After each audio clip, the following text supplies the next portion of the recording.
মধ্যপ্রাচ্যের যুদ্ধ পরিস্থিতি ঘিরে জ্বালানি সংকটের গুজব ছড়িয়ে পড়ায় পেট্রোল পাম্পগুলোতে জ্বালানি তেল কিনতে ক্রেতার অস্বাভাবিক ভিড় দেখা গেছে।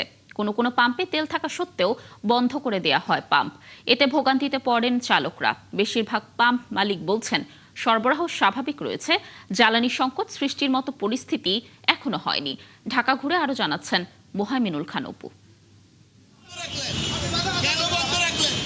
জ্বালানি থাকা সত্ত্বেও পাম্প বন্ধ রাখায় মোটরসাইকেল চালকদের সাথে পাম্প কর্মচারীদের বাকবিতণ্ডা। তেল মজুদ শেষ বলে বেগম রোকেয়া সরণির হাসান ফিলিং সেন্টার বন্ধ থাকে ঘন্টার পর ঘন্টা। এক পর্যায়ে চালকরা তেল আছে বলে চ্যালেঞ্জ করলে খুলে দেওয়া হয় পাম্প।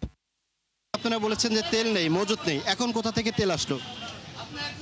তেল যে পরিমাণ আসলে অত পরিমাণ নাই, ধরেন আপনার 1-150 লিটার আছে আর কি। কিছুক্ষণ পর দেওয়ার পরে কি আবারও বন্ধ করে দিবেন? 1-150 লিটার শেষ হওয়ার পরে আবার বন্ধ করে দিতে হবে। সকাল থেকে 2 ঘন্টা হয়েছে সিরিয়ালে ছিলাম, মানে যা চাচ্ছি তাই দিচ্ছে, কোনো সমস্যা হয় নাই।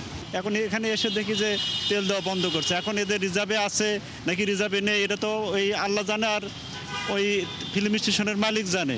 আমি তো তেজগাঁ পাম্পে গেলাম, ওখানে লম্বা লাইন পাইলাম না, পরে এখানে আসলাম, এখানেও তো পাইলাম না। আমরা তো পাঠাও চালাই, জীবিকা নির্বাহ করি, এখন তেল না পাইলে তো ফ্যামিলি এখন সমস্যা হয়ে যাবে।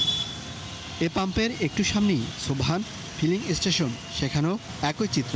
গাড়িতে তেল না পেয়ে ভোগান্তির মুখে পড়েন চালকরা। এমন চিত্র ছিল ঢাকার বেশিরভাগ জ্বালানি পাম্পে। 12টা বাজার অনেক আগেই ওনারা বলছে যে আমাদের জন্য বিরতি, আমরা 2টা থেকে তেল দিব। এখন তার আগে দিবেন, এখন ওনারা আগে থেকে বলে নাই কেন? আমরা যখন ওই পাশে সিরিয়াল হয়ে গেছে তখনই ওনারা বলতো যে এখানে বন্ধ, এরপরে আর দিব না।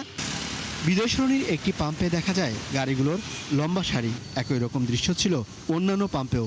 কোথাও কোথাও সেই দীর্ঘ লাইন ছড়িয়ে পড়ে মূল সড়ক পর্যন্ত। আমি সকাল থেকে 3টা পাম্পে গেছি এবং তেল থাকা সত্ত্বেও ওনারা তেল দিচ্ছে না। মতিঝিলের বেশ কয়েকটা পাম্পে আমি গিয়ে আমার বাসার সামনে থেকে গিয়ে আমি না পেয়ে আমি ট্রাস্টে এসেছি। 2880 টাকার তেল নিলাম, ফুল ট্যাঙ্কি, কোনো লিমিট নাই।